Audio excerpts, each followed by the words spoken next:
We also have the fabulously talented Lina Khan, who will be joining us via Zoom. I wish we were in LA, actually. This would have been nice. But she is here with us. Assalamu alaikum, Lina. Thank you for joining us. Walaikum salam. Thanks for having me. Well, this is like a mini reunion. Have you guys spoken very recently? As in, like, maybe a few minutes ago? She avoids my calls. What can I say? Yeah, I'm just like, oh, this now. Well, we were just talking about, like, how you'd met, and how did this relationship come about, Lina? Yeah, I remember what he remembers. I met him at an event, you know, kind of like, especially at that time, you know, there weren't that many events that were really where you had Muslims in entertainment in any capacity. So when they existed, there was a small pool of people, and at one of those events, there was Sajid. Yeah, he is the. He's such a legend, I must say. I'm actually trying not to be too phased by it, but I am in front of a legend here. Sure. So you know, I'm really. I was like, yeah, I'm not going to fangirl. So you were involved in this project. What was it like for you, Lina? It was crazy. I mean, it was my first movie, and you know, when you're a young film student, and I had graduated, but this was, you know, embarking on my first full feature film. So it was a little out of this world. I mean, everything was definitely an uphill battle, but you know, it's one of those things that gets cemented in your memory forever. And what do you think is so special about this kind of partnership, and how did the filmmaking and creative process work between you and Sajid? We worked more together sort of on the pre-production thing. You know, he had come on as one of our producers, and you know, he's a very upbeat personality, so his excitement is very infectious. And when we were working together, he was actually in the movie, so he really was now in the cast. So you know, you have all these roommates together, and he is one of them. So then it kind of becomes a very different dynamic. Then he is that character. Amazing. Well, we're going to come back to this fantastic conversation. We're just going to head off for a short break, but stay where you are. We will be right back with lots more here on The Today Show.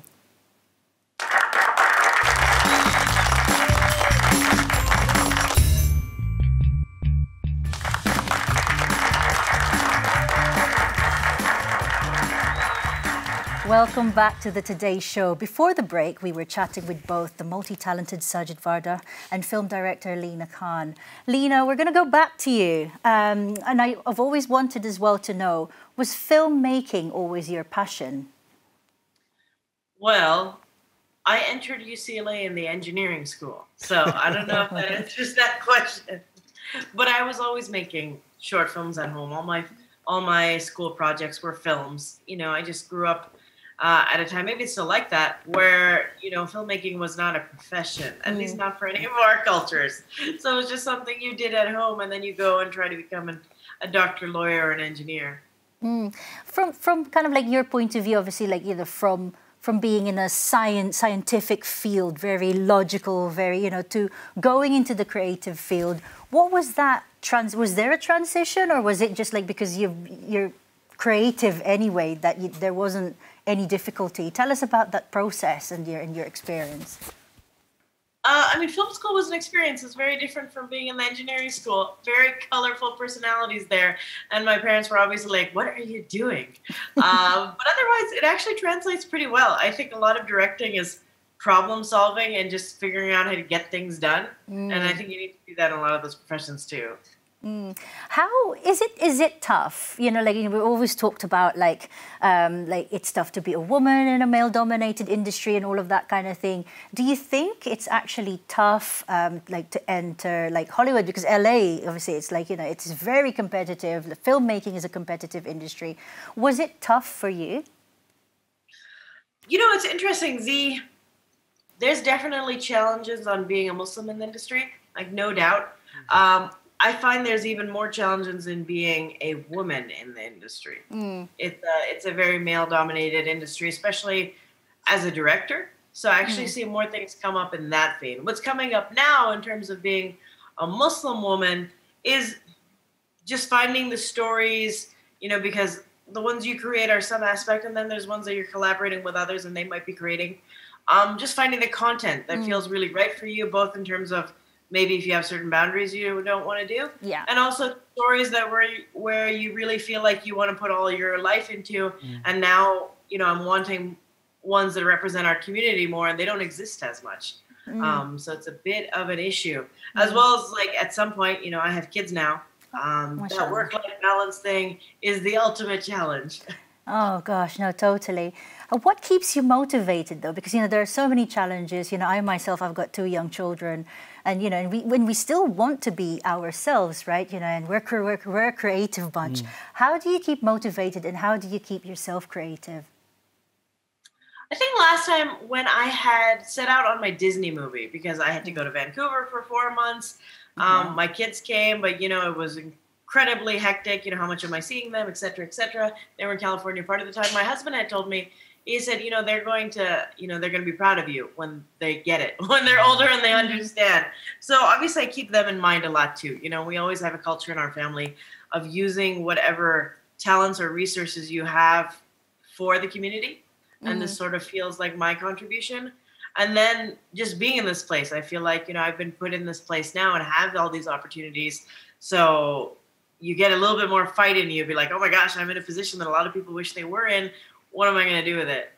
Well, actually, during the break, Sajid and I were just talking about, like, you know, this almost like resurgence of, like, you know, Muslim representation on screen, particularly Miss Marvel. But we were also saying that, you know, this actually has been happening for quite some time now, and that includes your body of work as well. What are your thoughts about the changing diversity and representation nowadays, especially for Muslims? It's exciting that there's, you know, people are open to it. You know, there's a show I'm pitching right now, and one that I sold last year that features Muslims in lead positions in comedies. Like, I don't think that would have happened 10 years ago. Having Miss Marvel, having a hijabi woman who's her friend, like, even those sorts of things I really think would never have made it to, for instance, Disney before. And then at the same time, there's still types of representations of Muslims that I think the industry is still not excited about. Like, they like it to fit into certain windows. So it's still, you know, navigating and trying to push that a bit. What would your advice be for anyone, for Muslims that want to go into filmmaking? So I used to say one thing, and then I'll add another. One is that you have to figure out, you know, it's keeping your integrity and getting mentors and all those sorts of things, which is, to the end, is you have to figure out how to be good and not just Muslim good.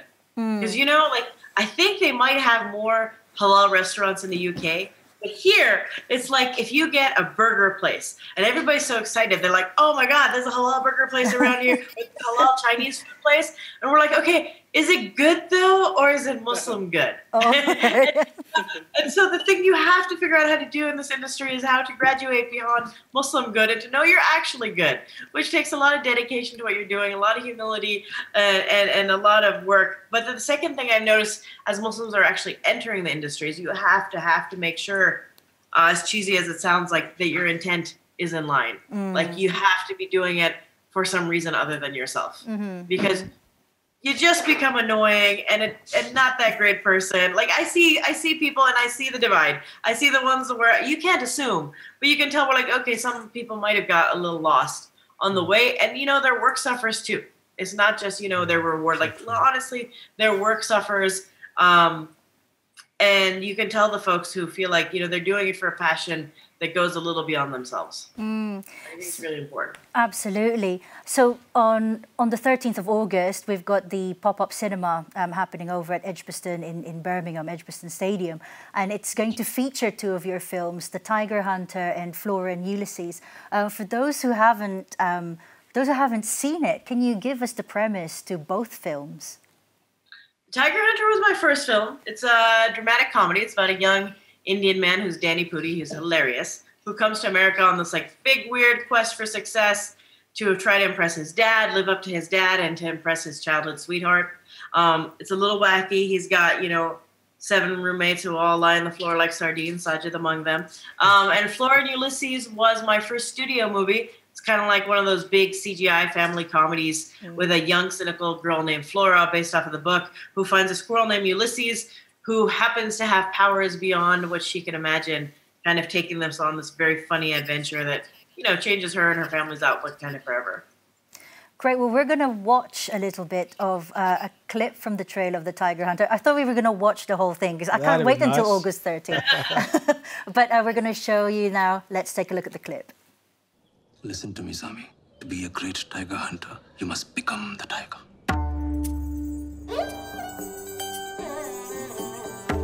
My name is Sami Malik.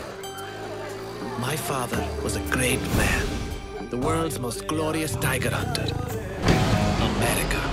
America is where you find greatness. We have a temporary draftsman job down in the basement. No. I'm a highly skilled engineer. Alex, Sami. if you want to fit in the right circle, you've got to talk the talk. These guys, we're talking about a lifetime of schmoozing about things like golf, ethnic foods. I want to be a professional American. Tacos, amigos, muchachos. Hey, Linda, thank God it's Friday. Anyone here notice how much torque is involved in figure skating? Where are you living? So many of these men have technical degrees, yet they are working as taxi drivers and dishwashers. This is a great country. There's no shame in any kind of job you do. It's not the same without you here, Sami. How are you? Great. Ruby, I've only wanted to marry her my whole life.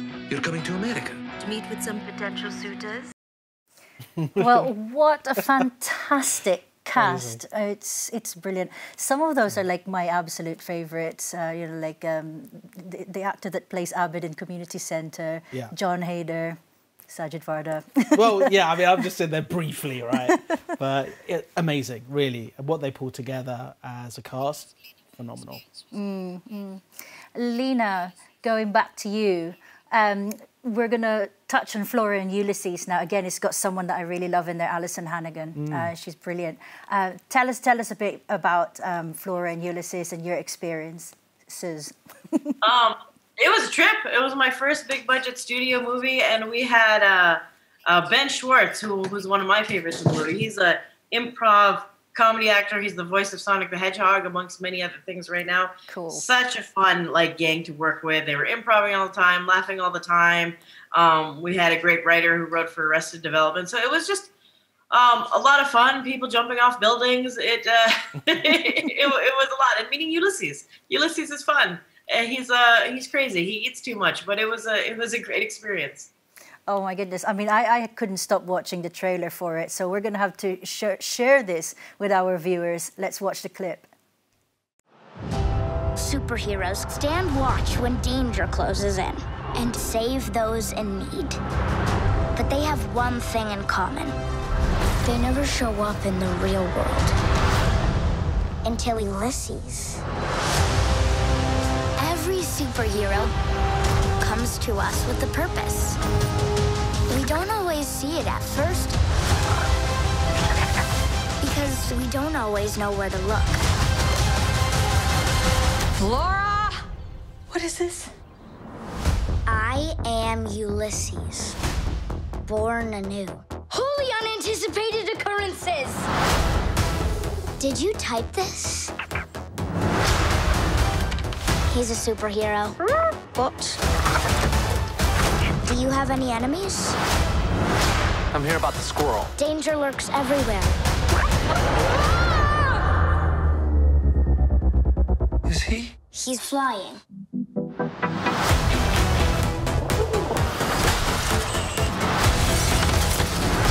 There was a change in the air. I've always wanted to land like that whenever I'm jumping. Like, maybe if I'm like coming out of the tube station or something and just land and say, I'm here. Yeah, I'm going to try it. And maybe tie your shoelace if anybody gives you a weird look, and it'll be fine. Yeah, I'll be like, I'm sorry, have you not seen Flora and Ulysses? This is how you do it. Lena, before we say goodbye to you, what's next for you? What's coming up? I have another family comedy coming up that's a little bit elevated for an older audience. And then doing a Muslim rom-com, which I'm excited about. It's kind of big. It's like a Crazy Rich Asians for Muslims, but that'll take a little time because it's a bigger project. And then I'm producing a TV show right now.